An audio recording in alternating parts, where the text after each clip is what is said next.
Good morning. আমাদের কাছে আজকে এসেছেন দীপক মোহাম্মদ স্যার অ্যাকচুয়ালি দাঁতে ব্যথা যন্ত্রণা নিয়ে এসেছেন। একটা দাঁতকে আমরা বাঁচানোর চেষ্টা করেছিলাম, কিন্তু সেটা বাঁচার মতো সিচুয়েশনে ছিল না, তার কারণ শেকড়টা নষ্ট হয়ে গেছিল। কিন্তু আরেকটা দাঁতকে আমরা সম্পূর্ণভাবে রুট কানাল ট্রিটমেন্ট করে দাঁতটাকে বাঁচিয়েছি। স্যারেরও ইচ্ছে ছিল দাঁতটা বাঁচানোর। তো এখন স্যারের কাছে জেনে নেব চিকিৎসা শেষ হওয়ার পরে ব্যথা যন্ত্রণা কেমন আছে, কি ব্যাপার, এবং চিকিৎসা চলাকালীন কোনো সমস্যা হয়েছিল কিনা। স্যার কিছু বলুন। আমি 2 বছর ধরে ভুগছি, অনেক জায়গায় ঘুরেছি। আমাকে সবাই বলে দিয়েছে দাঁত তুলে দিতে হবে। এক জায়গার ট্রিটমেন্ট করলে ওই দাঁতটা মনে হয় নষ্ট করে দিয়েছি উনি। তো ওনার কাছে আমি খুব অল্প দিনেই খুব উপকার পেয়েছি এবং দাঁতটা বাঁচিয়ে দিয়েছেন।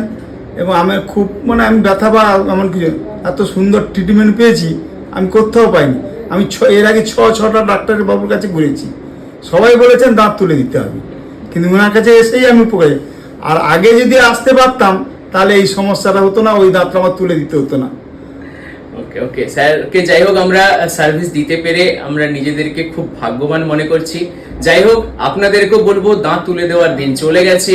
চিকিৎসা করে দাঁত বাঁচানোর নতুন নতুন টেকনোলজি উপলব্ধ আছে, আমাদের কাছে আসতে পারেন, যোগাযোগ করতে পারেন এবং আপনার দাঁতগুলোকে বাঁচিয়ে রেখে আপনার হাসিকে সুস্থ করে তুলুন। ধন্যবাদ।